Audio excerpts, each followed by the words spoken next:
I thought I was just doing one small favor. Drop a coworker off, make sure she gets inside safe, then drive home and forget the whole night ever happened. But the second her mother looked at me in that warm doorway and said, "Would you like to stay over?" My chest went tight like I had stepped into a story I did not know how to leave. My name is Ryan Carter. I am 27, and I work as a sales representative at a mid-sized tech company in Seattle. My days are calls, notes, and numbers. I live alone in a one-bedroom in Capitol Hill, the kind with plain walls and a stack of half-read books on my nightstand that makes me feel smarter than I really am. I am not the loud guy in the office. I do my work, keep my head down, and try not to be noticed. That was the plan for the company Christmas party, too. The party was at a trendy bar downtown with exposed brick, string lights shaped like snowflakes, and holiday songs mixed into dance beats. Our company rented the back room. By 10 o'clock, everyone was laughing too loud, talking too close, and acting like they did not have work waiting for them Monday morning.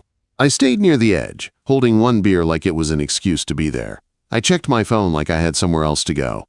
The truth was, I did not. My night was supposed to be Thai takeout and a quiet couch. I was ready to slip out when I saw her. Sophie Turner from IT. She was slumped at the bar with her head on her folded arms. Dark brown hair spread across the counter like a curtain. Her eyes were half closed, and she looked like she had been trying to hold herself together all night and finally ran out of strength. There were empty glasses near her, and the look on her face was not just drunk, it was hurt. Sophie and I were not close. We were the kind of coworkers who nodded in the hallway, traded quick jokes by the coffee machine, and moved on. She had fixed my laptop before. I had covered for her once when she was late. That was it. Still, seeing her like that made me stop. People were leaving. Coats zipped. Goodbyes shouted. Rides called. No one checked on Sophie. If they noticed her at all, they looked away. I stood there with my hand on the door, telling myself to leave. She is an adult. She will get home. It is not your job to save her. But I could not move. I thought about how it feels to sit alone with pain and hope someone asks, just once, if you are okay. So I walked back to the bar. "Hey, Sophie," I said, keeping my voice low. I touched her shoulder gently. "You all right?" She lifted her head slowly like it weighed too much. Her mascara was smudged and her cheeks were flushed. She tried to smile, but it did not reach her eyes. "Ryan," she said, as if she was surprised I existed. "Yeah, I'm fine. Just tired." She tried to stand, but her knees gave a little. I caught her arm without thinking. Her skin was warm through her sleeve. "Easy?" I said. "Are you sure you can get home?" Quote. "I can, Uber," she mumbled, reaching for her phone. The phone slipped from her fingers and hit the floor. She stared at it, then laughed like it was funny, but the laugh broke into a quiet sob. She covered her mouth like she was embarrassed by her own sound. That was the moment I knew I could not leave her there. "Come on," I said. "I'll drive you home. It's not a big deal." She tried to protest, but it was weak, and I saw relief flash in her eyes like she had been waiting for someone to offer. Outside, Seattle was cold in that sharp December way that cuts through your jacket. Snowflakes drifted down soft and slow, dusting the sidewalk and the parked cars. The city looked pretty, but it felt far away from us, like we were walking inside a private storm. Sophie leaned on me as we crossed the street to my old Honda Civic. She kept saying sorry, over and over, like the word could fix how small she felt. "You don't have to be sorry," I told her. "You're safe." I buckled her in, turned the heat up, and pulled onto the road toward West Seattle. A calm jazz version of White Christmas played on the radio. The lights from storefronts smeared across the windshield. At first, she just stared out the window. Her reflection looked like a ghost in the glass. Then, without warning, her voice cracked. "Why does everything have to be so hard, Ryan?" she asked, like she hated herself for saying it out loud. "Like all the time?" I kept my eyes on the road, but I could feel her looking at me. "I don't know," I said, "but you're not the only one who feels that way." She shook her head, tears sliding down her cheeks. "You don't get it," she whispered. "It's not just work. It's everything." At a red light, she broke completely. Her shoulders shook. She covered her face with both hands and sobbed like she had been holding it in for weeks. I did not have a perfect answer. I did not try to fix her. I just reached over and squeezed her arm, gentle and steady. "I'm here," I said. "You don't have to talk if you don't want to. Just breathe." When we reached her neighborhood, the streets were quiet, lined with dark trees and soft porch lights. Her house sat at the end of Maple Street, a modest two-story with warm yellow light glowing behind the curtains. It looked cozy, like a place that should feel safe. I parked and helped her up the walkway. She fumbled for her keys, dropped them, and I picked them up without making her feel worse. At the door, I rang the bell, hoping someone inside would help. Sophie leaned her head against my shoulder, heavy with exhaustion. For a second, my heart did something strange, like it wanted to protect her, even though I barely knew her. The door opened. A woman stood there, early 50s, silver streaks in her hair, worry in her eyes. The warm air from inside spilled over us, smelling like cinnamon and something sweet. She looked at Sophie and gasped. "Oh, honey," she said, pulling her close. "Thank God you're home." Then she turned to me, her face full of relief and gratitude. "You must be the one who brought her," she said softly. "Please, come in. Let me get her settled." I stepped inside, and the house wrapped around me in warmth. A Christmas tree glowed in the corner, lights twinkling quietly. Sophie sank onto the sofa like her body finally gave up. I started to back away, ready to leave, ready to pretend this was the end of it. But Sophie's mother touched my arm, gentle but firm. "Wait," she said. "Would you like to stay over?"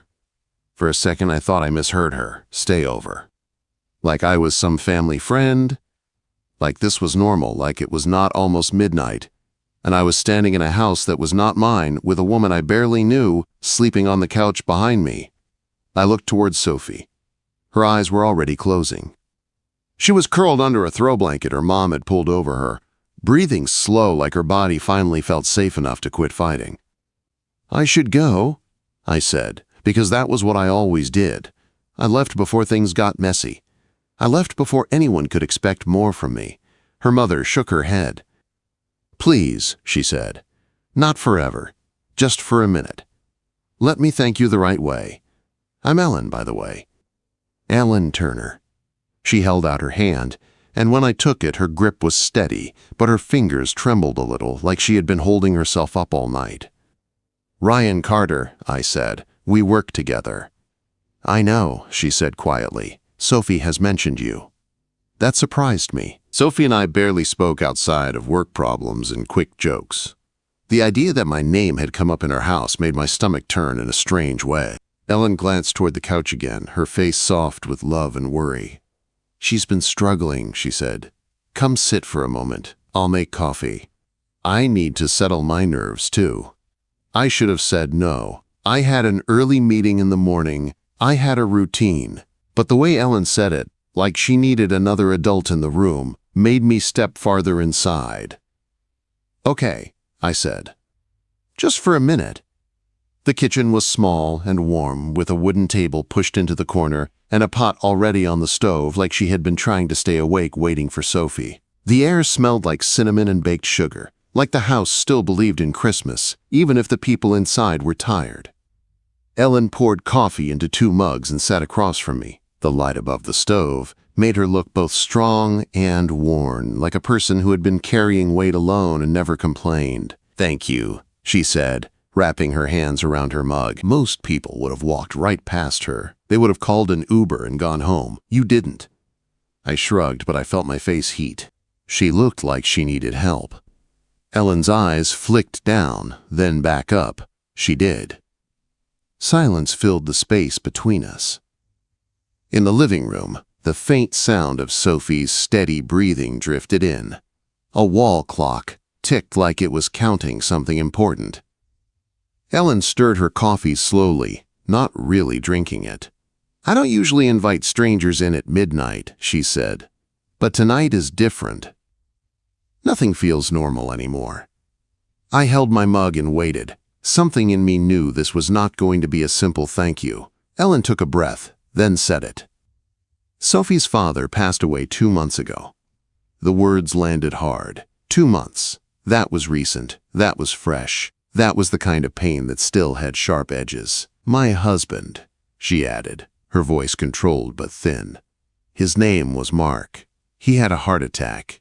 It was sudden. He came home from work, stepped onto the porch, and collapsed right there. Quote, she stared at a spot on the table like she could still see it. Sophie found him, Ellen said. She tried to save him. She did CPR. She called 911. She did everything she could.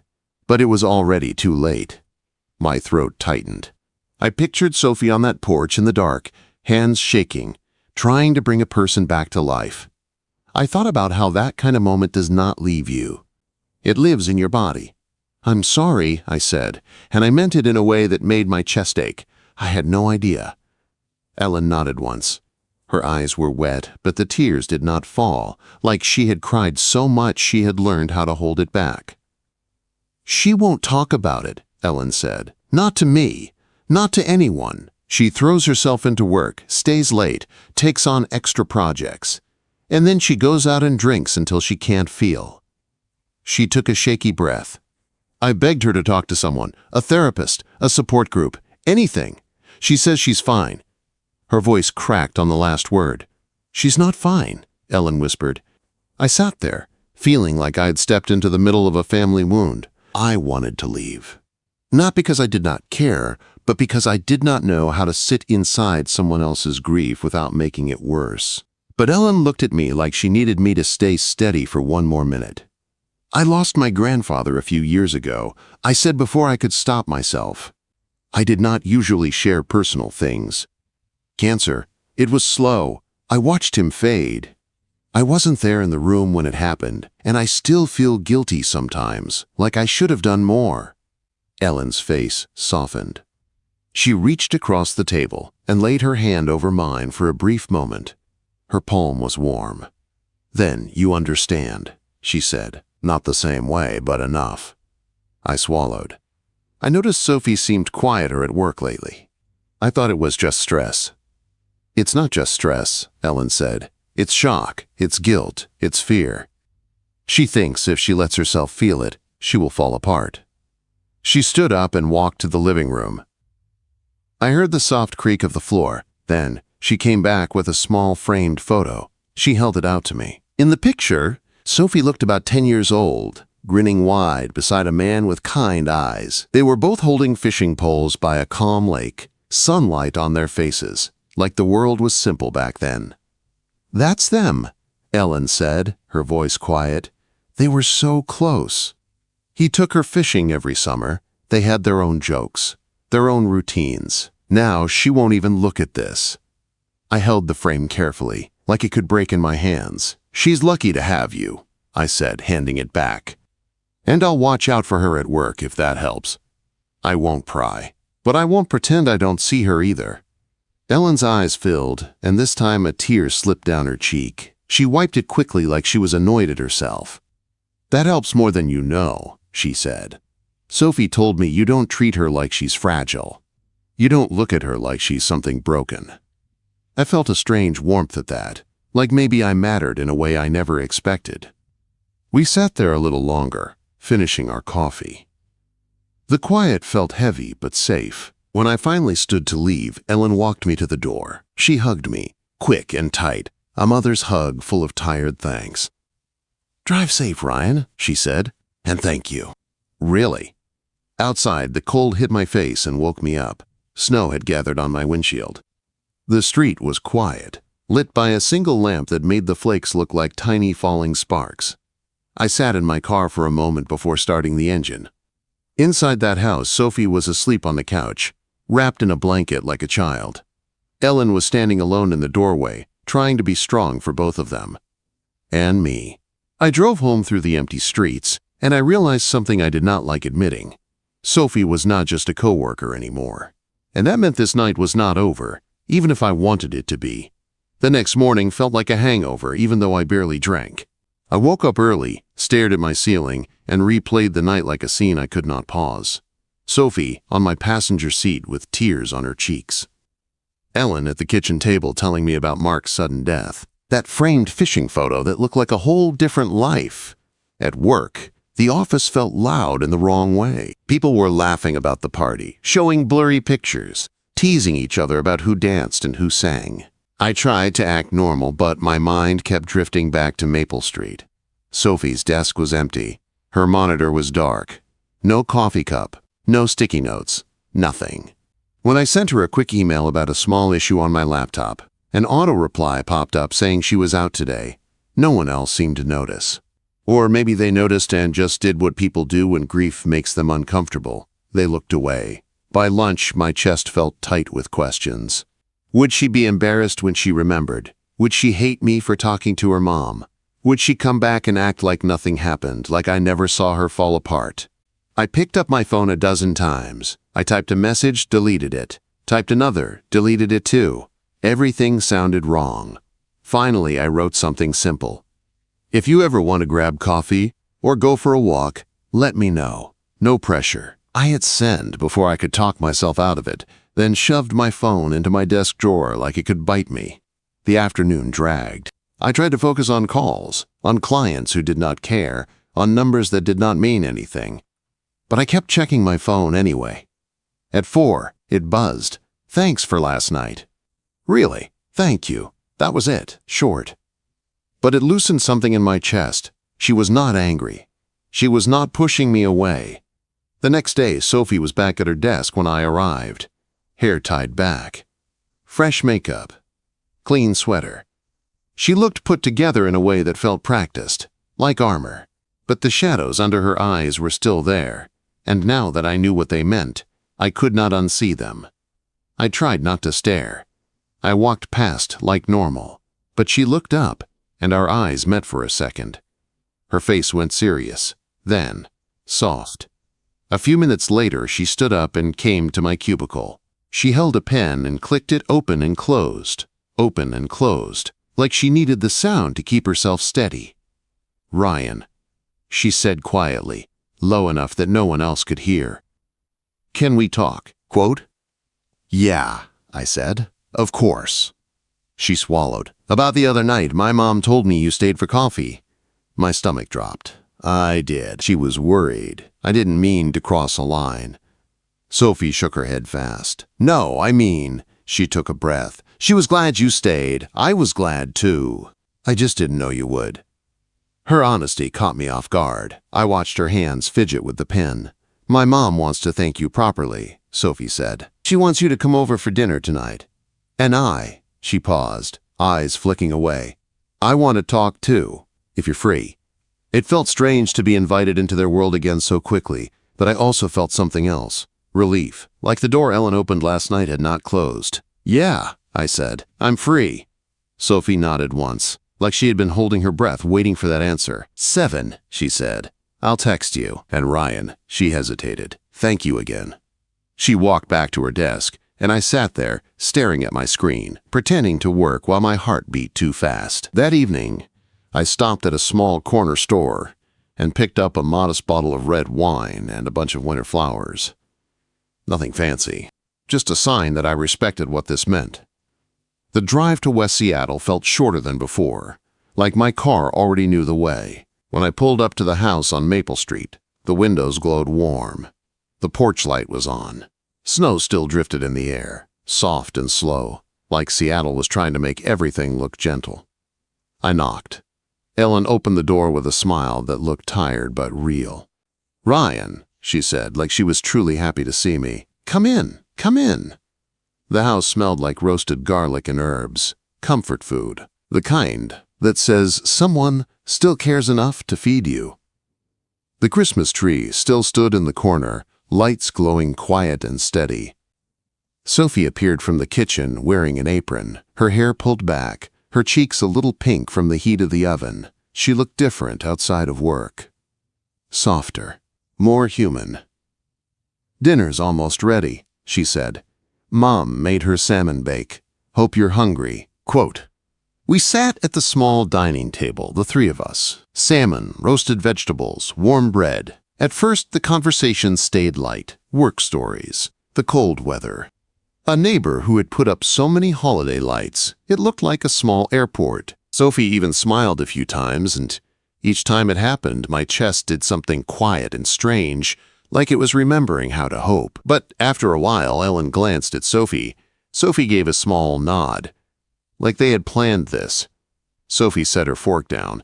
"Mom and I were talking," she said, "about my dad." The room went still. Not awkward, just careful. "I know it's weird to bring you into this," Sophie said, her voice low, "but you saw me at my worst. And you didn't run. So I guess," she let out a slow breath, "I want to try being honest for once." Ellen told a story first. How Mark would take Sophie fishing every summer. How he packed peanut butter sandwiches and made up silly songs when the fish were not biting. Sophie listened, her eyes glossy but steady. Then Sophie spoke. She told me about the time her dad surprised her with a puppy when she was 10. About how he stayed up late helping her with school projects, even after a long day at the shop. She laughed once, a real laugh, when she remembered how he used to pretend he was a strict teacher and make her call him sir during homework. But then her smile faded. Sophie's throat moved like she was swallowing something heavy. "I keep seeing it," she said quietly. "That porch, that moment. I keep hearing my own voice on the phone with 911. And sometimes I feel like my life stopped that night, but my body kept walking anyway." Ellen reached for her hand. Sophie held on. I did not interrupt.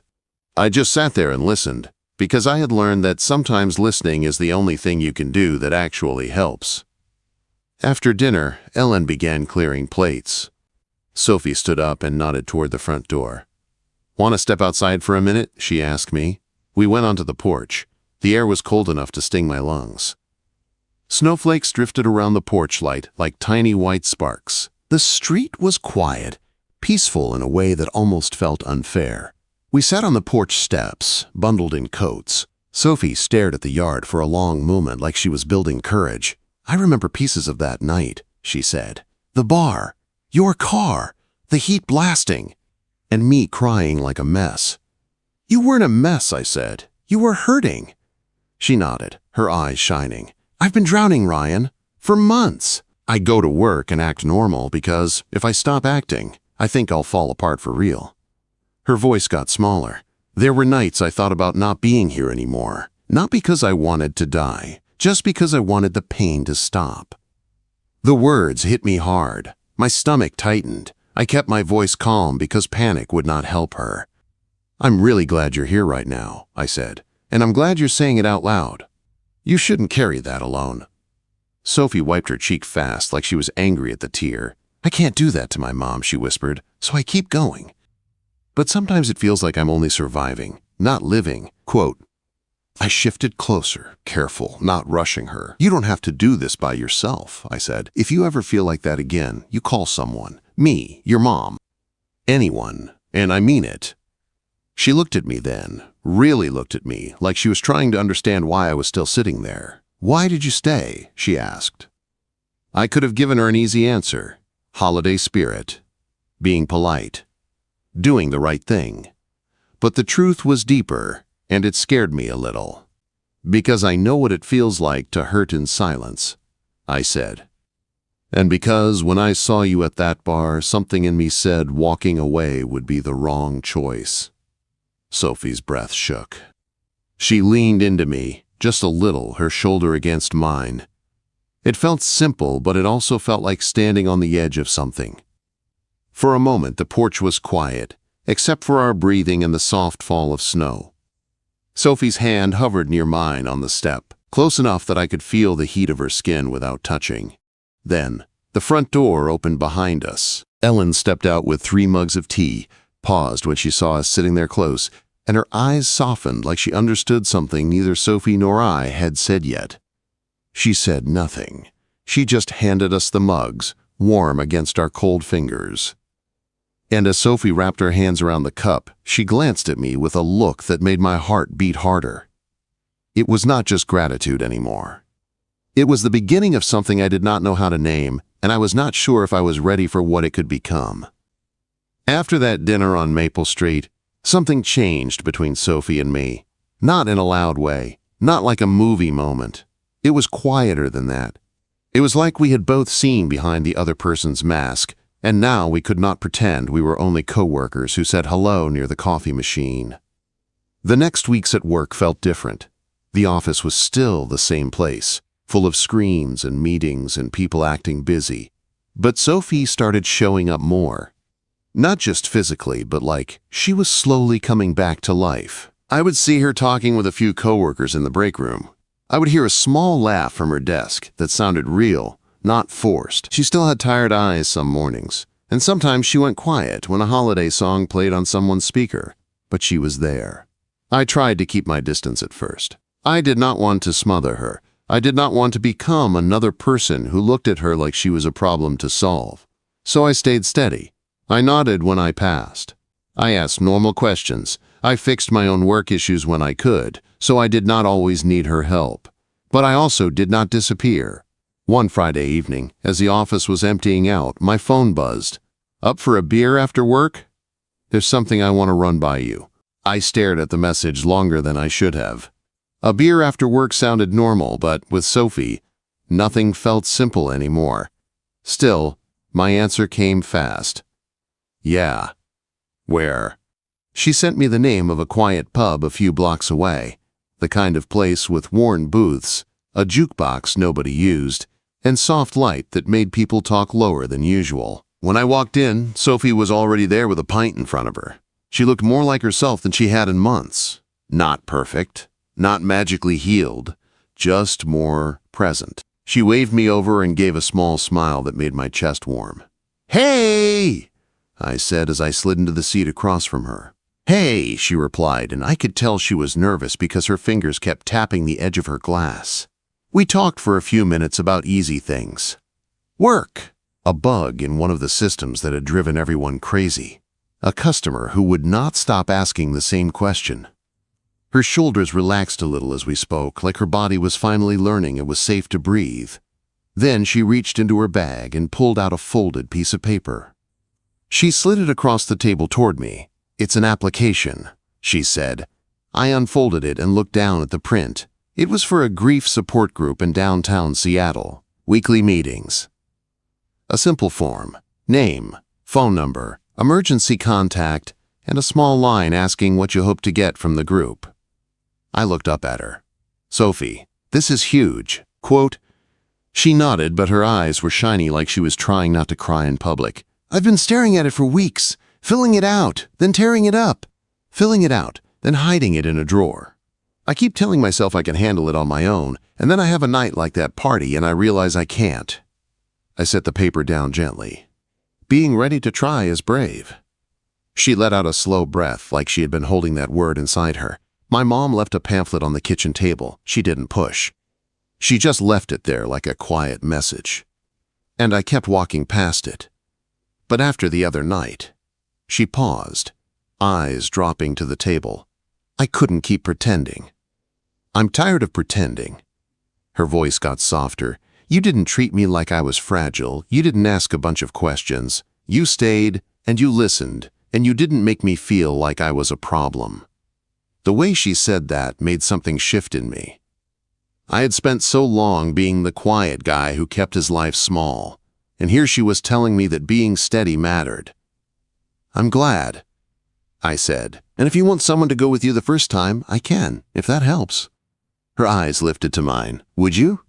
"Yeah," I said. "Of course." She pressed her lips together like she was fighting another wave of emotion. Then she gave a little laugh that sounded like relief. "Okay," she said. "Okay, I think I want that." We clinked our glasses, not as a celebration, but as a small promise, a tiny step that said she was choosing life again, even if it was hard. The conversation shifted after that. It went deeper, but it also got easier. Sophie told me about the nightmares, how she would wake up hearing the porch boards creak in her mind, how she could still feel the cold air on her hands as she tried CPR, how she hated herself for thinking it was not enough. I did not tell her she should not feel that way. I did not say it would be fine. I just listened. And when she paused, I said the only honest thing. "You did everything you could. But guilt doesn't care about facts. It just wants a place to live." She stared at me for a moment like those words hit something true. Then she nodded slowly. I surprised myself by sharing more, too, about my grandfather, about watching him fade, about how grief can make you feel lonely even in a room full of people. I had never said those things out loud to anyone at work.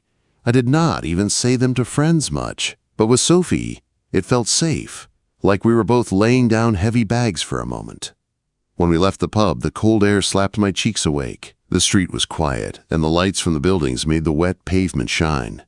Sophie walked beside me, hands shoved in her coat pockets. At the corner, she stopped.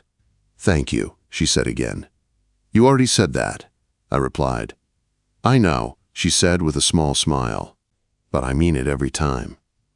She stepped closer, and for a second I thought she might reach for my hand. Instead, she hugged me, quick and tight. Her cheek brushed my jacket, and the warmth of her body made my heart beat harder than it should have. "Thanks for not running," she whispered. "I'm not going anywhere," I said before I could overthink it. She pulled back and looked at me, and in her eyes there was still pain, but there was also something else now. Trust. And something soft that felt like the start of romance, even if neither of us dared to say it yet. The next week, Sophie started going to the support group. She did not tell the whole office. She barely told anyone, but she told me. The first night she went, she texted me before she walked in. "I'm outside. My hands are shaking." I stared at the message, then typed back. "Breathe. One step. You can leave any time, but you're stronger than you think." A few minutes later, she wrote, "I'm going in." When she got home, she texted again. I did it. I sat through the whole thing. I didn't talk much, but I listened. And it helped. Reading that, I felt proud in a way I had not felt in a long time. Not proud like I owned her progress, proud like I was lucky to witness it. Little by little, our lives started to overlap. We grabbed coffee after work sometimes. We took short walks during lunch when the sky was gray and heavy. On weekends, I would swing by Maple Street to help Ellen with small things she had been putting off, like a leaky faucet or a loose step on the porch. Ellen would hand me a plate of cookies like I was family, and Sophie would stand nearby pretending she did not care that I was there, even though her eyes always found mine. One Saturday, as I tightened a screw on the porch railing, Sophie came out and sat on the steps with a mug of coffee. "You know," she said, watching me work, "my dad would have liked you." I froze for a second, then kept my hands busy so she would not see my face change. "Yeah?" She nodded. "He liked steady people, people who show up." Her words sank deep. When I finished, Sophie walked me to my car. The air smelled like rain and pine, and the street was quiet. Before she went back inside, she hesitated like she had something more to say. Then she said it. "Hey," she began, voice careful. "I was thinking about something, a day trip, just for a few hours, nothing heavy." I waited. She looked down, then back up. "Let's go fishing sometime. Lake Washington. My dad used to take me. I haven't gone since he died. But I keep thinking maybe," her voice shook a little, "maybe it would feel different now." My heart jumped, because I knew what she was really asking. Not just fishing. Not just a lake. She was asking if I would step into a memory with her, if I would stand beside her in a place that once held pain. "I'd go with you," I said. Sophie's face softened like a door opening. "Okay," she whispered. "Then let's do it soon." And as she turned to walk back inside, she glanced over her shoulder at me with a small smile that made my chest ache in the best way. Because I could feel it now. This was not just kindness anymore. This was me choosing to stay, again and again, and not knowing how to stop.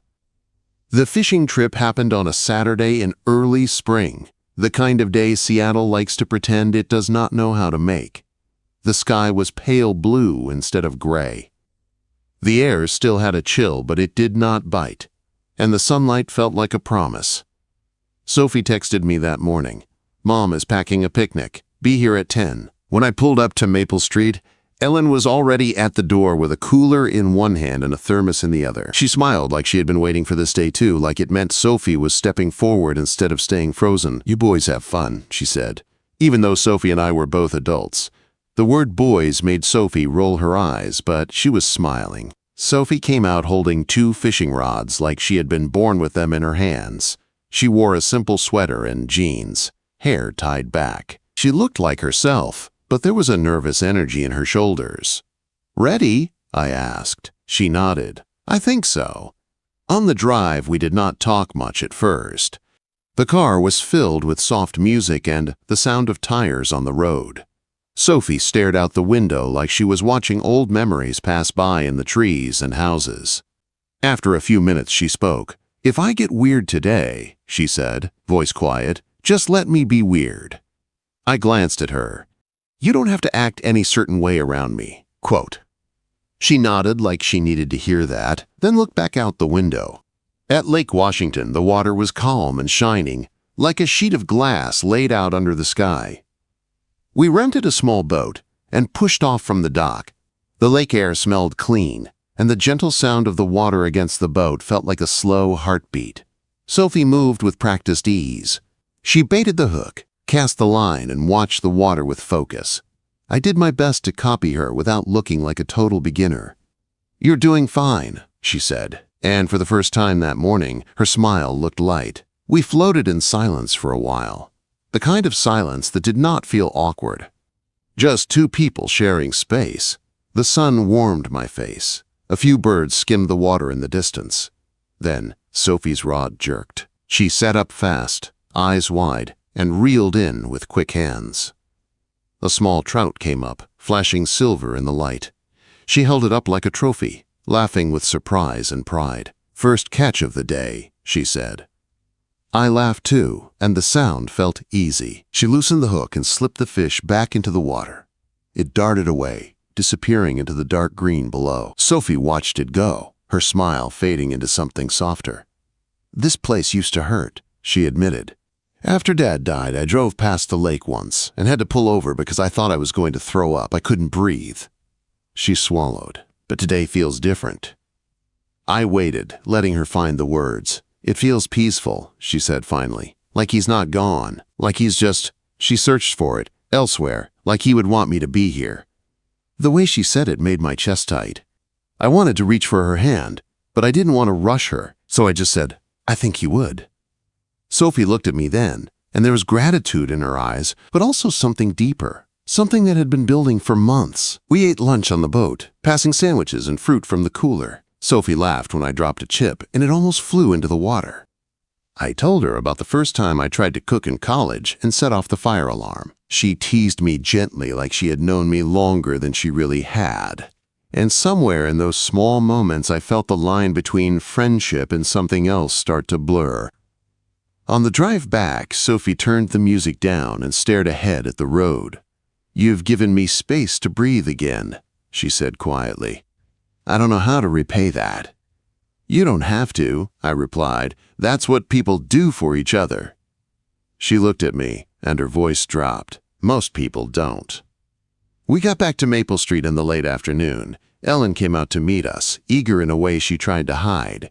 "How was it?" she asked. Sophie smiled. "Good. It was good." Ellen's shoulders dropped like she had been holding her breath for months. She hugged Sophie first, then looked at me with that same grateful look from the first night. "Thank you," she said. Sophie groaned softly. "Mom, stop." Ellen only smiled. "I will stop when I feel like it." That evening, Sophie texted me, "Can you come back over, just for a little?" I did not hesitate. When I arrived, Ellen was in the kitchen, cleaning up dinner. Sophie was sitting on the couch, legs tucked under her, a blanket over her lap.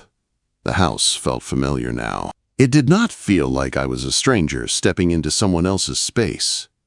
It felt like a place that had started to include me. Ellen gave us a look that said she was going to give us room, then disappeared down the hallway. Sophie patted the cushion beside her.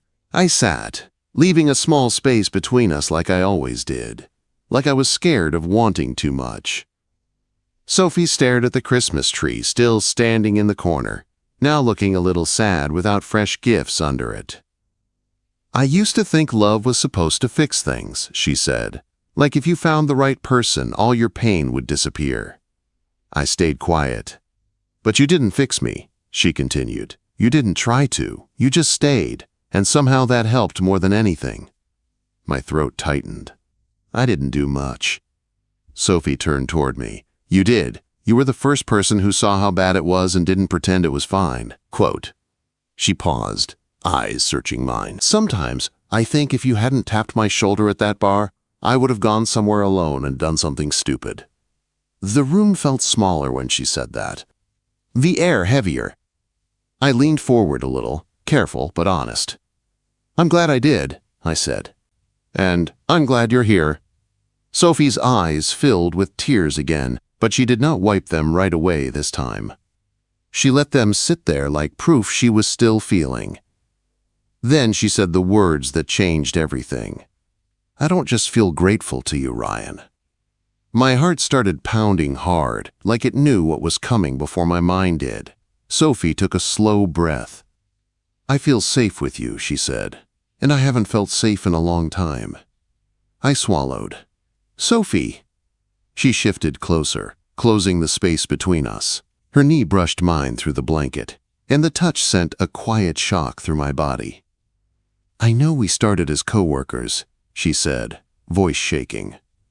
And I know this year has been a mess, but when I think about the last few months, the only moments I can breathe are the ones where you're there. That scares me. It doesn't scare me, I said, and I meant it more than anything I had said in years. Sophie stared at me like she was waiting to see if I would take it back. I didn't. So she reached out, slow and careful, and took my hand. Her fingers were warm. Her grip was gentle, but it felt like the strongest thing in the world.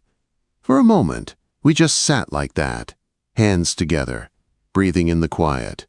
I could hear the faint hum of the fridge down the hall, the ticking clock, the soft rain starting against the window. Sophie leaned her head against my shoulder, the same way she had at the door the night I brought her home. But this time she was sober. This time she chose it. I turned slightly, and my face was close to hers. She lifted her eyes to mine, and her lips parted like she was about to say something else. I should have stopped. I should have been careful. But the feeling between us had been building for too long. So I kissed her. It was slow, gentle, like asking permission. Sophie kissed me back with a soft sound that felt like relief, like she'd been holding her breath for months and finally let it go. When we pulled apart, her forehead rested against mine. I didn't expect you, she whispered. I didn't expect you either, I admitted. We sat there, still holding hands, the world quiet around us. Then the hallway creaked. We both looked up. Ellen stood there, frozen, watching us with wide eyes. My stomach dropped. Sophie's hand tightened around mine, and Ellen's voice came out soft, surprised, and full of something I could not read. Oh, she said. And in that one small word, I realized this was about to get complicated. For a few seconds, none of us moved. Ellen stood in the hallway, like she had walked into the wrong moment by accident. Sophie sat stiff beside me, my hand still in hers. My heart hammered so hard I could feel it in my throat. I let go of Sophie's hand, not because I wanted to, but because I did not know what else to do. Ellen blinked, then stepped forward slowly, her eyes moving from Sophie to me. Her mouth opened like she wanted to speak, but no words came at first. I could see a dozen emotions passing through her face. Worry, surprise, protectiveness, and something softer underneath. Sophie was the one who broke the silence. Mom, she said, voice shaking but steady. It's okay. Ellen's gaze stayed on her daughter. Is it? She asked gently. Sophie swallowed. Yes, it is. I sat up straighter, trying to be respectful without acting guilty. Ellen, I began. I'm sorry if that was. Ellen lifted a hand. You don't need to apologize for caring, she said. Then she looked at Sophie again. I just want to know you're safe. Sophie's shoulders loosened slightly. I am, she said, and her voice cracked on the last word. I feel safe.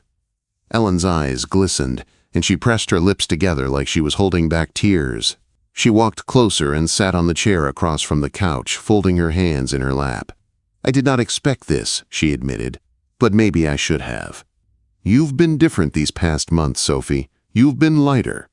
Sophie nodded. "Because he stayed," she said quietly, and her fingers reached for mine again, this time without hesitation. She held my hand like she was not ashamed of it. Ellen looked at our hands, then back up at me. "Ryan," she said, "I need to ask you something." "Okay," I replied, trying to keep my voice calm. "Are you here because you feel sorry for her?" Ellen asked. "Because she's grieving, and you're a good man who wants to help?" The question hit me hard because it was fair. It was the kind of question a mother had to ask. I shook my head slowly. "No," I said. "I care about her. I cared before I even knew what happened." The night of the party, she looked like she was breaking, and I couldn't walk away. But I'm not here out of pity. I'm here because I want to be. Sophie's grip tightened, and I felt her exhale like she had been holding her breath. Ellen studied me for a long moment. Then she nodded once. "All right," she said softly. "Then I'll tell you the truth too. When I invited you in that first night and asked if you wanted to stay over, it wasn't only to thank you. It was because I was scared." Sophie frowned. "Mom!" Ellen's voice trembled. "I was scared you were going to leave her on that porch again," she said, eyes filling. "Not the porch where Mark died. The porch of her life. The place where she stands alone, pretending she's fine." Sophie's face crumpled and tears finally fell. She covered her mouth, trying to hold it in, but it was too late. I moved closer and wrapped an arm around her. She leaned into me, shaking. Ellen wiped her own cheeks. "I know how it looks," she said. "My daughter, grieving, and a man who shows up. But I've watched you. You show up even when you don't have to. You fixed things around this house. You listened. You didn't treat her like she was broken." Sophie lifted her head, eyes red. "I'm not broken," she whispered. "I know," Ellen said, "but you were hurting, and you were alone, and now you're not." The room went quiet again, but this time it felt like relief, not tension, like something had been spoken out loud that had been stuck in all of us. Ellen stood up and took a slow breath. "I'm going to make tea," she said, voice steadier. "You two stay right here." When she walked back down the hallway, Sophie turned to me, her eyes wide with a mix of fear and hope. "I thought she would be mad," Sophie admitted. "I think she's just protecting you," I said. Sophie nodded, then looked down at our joined hands. "I'm scared too," she whispered. "Not of you, of feeling something good again. Every time I feel happy, a part of me thinks it means I'm forgetting him." I squeezed her hand gently. "Feeling happy doesn't erase him," I said. "It means you're still alive." Sophie's eyes filled again, but she smiled through it. "You always say the right thing," she murmured. "I don't," I said. "I just say what I mean." Ellen returned with 3 mugs of tea and set them on the coffee table. She sat again, this time closer, like we were a small team instead of 3 separate islands. Sophie took a sip, then set her mug down. "I need to tell you something," she said, looking at her mom first. Ellen's expression softened. "Go ahead." Sophie's voice shook. "There were nights I didn't trust myself, nights I thought about ending it. I didn't want to die, I just wanted the pain to stop." Ellen's face went pale. "Oh, Sophie," she breathed. Sophie nodded quickly. "I know, and I'm sorry, but I'm telling you because I don't want secrets anymore. I joined the support group. I'm going. And I'm doing better. And Ryan," she glanced at me, "he was one of the reasons I kept trying." Ellen's eyes went to me, then back to Sophie, and she reached out to hold her daughter's hand. "Thank you for telling me," Ellen said, voice thick, "and thank you for staying, both of you." My throat tightened. I looked at Sophie, and I knew in that moment this was not just a kiss. This was a choice. The months that followed did not turn into a perfect fairy tale. We did not skip over the hard parts. Sophie still had grief waves that hit her out of nowhere. A song in the grocery store. A man laughing in a way that sounded like her dad. The smell of engine oil from a mechanic shop. Sometimes she would go quiet and stare at nothing, and I learned not to panic. I learned to sit with her, to hold her hand, to let the moment pass. She kept going to the support group. Not because she was weak, but because she was strong enough to show up for herself. Ellen started seeing a counselor too, and she laughed more. Real laughter. The kind that fills a room. Sophie and I took our time. We were careful. We built something steady instead of rushing. Date nights were simple. Tacos at a small place near the water. A walk through Pike Place when the vendors were shouting and the air smelled like fresh bread. Movie nights on my couch where she would steal my blanket and act like it was hers. Sometimes she would fall asleep with her head on my chest, and I would just lie there, grateful, because a year ago she did not think she would still be here. One night, close to the 1-year mark of her dad's death, Sophie asked me to come to the porch with her. The air was cool and still. The porch light cast a soft circle on the steps. Sophie stood in that circle, holding a small candle in her hands. Ellen stood behind us, quiet. Sophie lit the candle and set it on the porch rail. "For Dad," she whispered. Then she turned to me, eyes shining. "I used to think that porch was only where my life broke," she said. "But now it's also where my life started again." I could not speak for a moment. My chest was too full. Sophie took my hand, and this time there was no fear in her touch, only trust. "I love you," she said, simple and clear. The words hit me like warmth spreading through my whole body. "I love you too," I said, and I knew it was true. Behind us, Ellen let out a quiet sob, but when we turned, she was smiling. Later that night, after the candle burned low, Sophie rested her head on my shoulder on the couch and looked up at me. "Do you remember the first thing my mom said to you that night?" she asked. I smiled softly. "Yeah," I said. "Would you like to stay over?" Sophie nodded. "You did," she whispered. And in the end, that was the whole story. Not a perfect man. Not a perfect woman. Just two people who were hurting in different ways and chose not to walk away. Sometimes the greatest kind of love is not loud. It is steady. It is staying when it would be easier to leave. If this story touched your heart, please share it. Leave a comment about your favorite moment and follow for more romantic audio stories.